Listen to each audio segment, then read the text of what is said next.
E essa confusão de estourar o preço do dólar, numa CMMA, dólar versus real, o que está acontecendo mesmo? Vou tentar explicar. Em última análise, a taxa de câmbio, ou seja, o valor de uma moeda pela outra de um país, deve resultar da lei da oferta e da procura. Se fosse banana no mercado, por exemplo, seria simples de entender. Sobrou banana, o preço da banana cai. Faltou banana e se manteve a mesma procura pela fruta, seu preço sobe. Como tudo nesse modelo econômico tosco que nos foi imposto, sem nenhuma discussão, muito menos nenhum rigor técnico, numa madrugada de janeiro de 1999, assim que a fraude garantiu a reeleição de Fernando Henrique Cardoso, e a fraude foi justamente na taxa de câmbio, o modelo de câmbio flutuante foi implantado no Brasil. E é baseado nessa lição trivial do liberalismo econômico clássico. Sobrou mercadoria, mantida constante a demanda, o seu preço cai. Faltou mercadoria, sempre com a demanda constante, o preço sobe. No Brasil, faltam dólares presentemente. Essa é a razão ancestral do pico de alta que fez o dólar valer mais de R$6. Como assim? Assimetria de informação. É como se chama a primeira distorção no mundo, mas especificamente entre nós, da tal lei do mercado. Nossa grande mídia é um veio de transmissão instantâneo do sistema financeiro cartelizado. Nas editorias é lúcida, é consciente a manipulação de todos os órgãos da grande imprensa da verdade, entre aspas, manipulada pelo baronato do rentismo. Nas redações é um misto de arrogante ignorância com o desejo de agradar os patrões.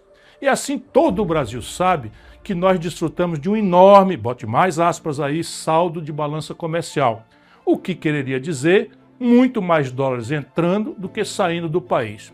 Pois é, só que a conta em dólares do Brasil com o estrangeiro tem muitas outras rubricas além da rubrica comercial e em quase todas as outras rubricas o nosso país está levando uma grande e pior, crescente surra. O resultado final nos últimos 12 meses é um rombo nas nossas contas com o estrangeiro de 2,23% do PIB. Só para que todos tenham uma ideia do desastre que Lula e o PT estão produzindo no Brasil, no ano passado, no mesmo período, tínhamos um saldo negativo de menos da metade do de hoje, no que se chama transações correntes, que é isso, tudo de dólar que a gente manda para fora e tudo de dólar que entra no país. No câmbio do momento em que lhe falo, R$ 6,20 por dólar, o rombo em dólares nas nossas contas externas é de 43 bilhões e 610 milhões de dólares nos últimos 12 meses. Mesmo da balança comercial, há uma deterioração consistente que pode ser vista pelos números de outubro de 24 versus outubro de 23. O saldo no passado, nesse mês de outubro, foi de 8 bilhões 589 milhões de dólares em 2023, contra 3 bilhões 441 milhões esse ano, um terço praticamente. O nacional consumismo demagógico de Lula explica isso também. Basta a economia subir um tiquinho e as importações explodem. Essa é outra faceta da insustentabilidade do modelo. Ao invés de apostarmos na produção, uma aposta no consumo demagógico de curto prazo. Faltam dólares, não tem erro, o preço do dólar sobe. Essa é a primeira razão de estarmos vivendo este filme velho, repaginado pela grande mídia como se fosse novo. É no máximo um remake piorado de mau gosto do que nós já vimos acontecer em 1999 com Fernando Henrique Cardoso e em 2015 com a incrível Dilma. Minha dúvida, que está se dissipando rapidamente, é se Lula vai pagar o preço de sua irresponsabilidade ou se vai conseguir empurrar o problema com a barriga para o início do próximo governo. A partir dessa base de fato já descrita, há outras camadas que concorrem para a mais violenta desvalorização do real dos últimos tempos. E para o fato, escondido pela grande mídia, de que nossa moeda nacional é a que mais se desvalorizou no mundo inteiro nesse ano findante de 2024. Sim, o real foi a moeda que mais se desvalorizou em todo o mundo, eliminando completamente a mentira publicada de que a política monetária norte-americana estaria entre as causas da perda de valor em mais de um quarto de nossa moeda. Mais de um quarto. No ano de 2024, enquanto se distraía o povo com firulas, o governo Lula viu voarem do país, sem fazer nada, nada menos do que 56 bilhões 210 milhões de dólares, somente entre janeiro e outubro, 10 meses. Esse é disparado o maior volume de fuga de capitais estrangeiros pela via financeira, desde que se mede essa estatística no longínquo ano de 1982. Ninguém quer ouvir, mas parte dessa fuga tem como causa a impunidade da enorme fraude das lojas americanas. Fraude essa que causou enormes prejuízos a muitos aplicadores, inclusive pequenos aplicadores, nos Estados Unidos principalmente. Como é que se explica para o estrangeiro que se promoveu uma fraude superior a 43 bilhões de reais e até hoje ninguém grande foi punido? Como fazer do Brasil um mercado interessante e minimamente seguro para investidores com esse enorme escândalo impune? Não é o único fato que desabona nosso pífio mercado de capitais, mas é muito representativo da picaretagem geral que domina nossas instituições. E, finalmente, a alegada questão fiscal. Sim, ela é um aspecto muito grave de nosso provável colapso econômico. Vamos aos números.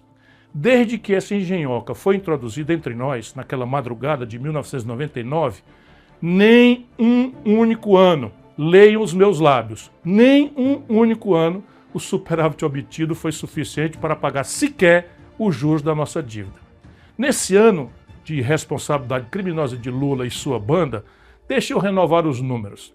Até novembro último, o Brasil contabilizou na dívida pública 869 bilhões e 300 milhões de reais, apenas no ano da graça de 2024.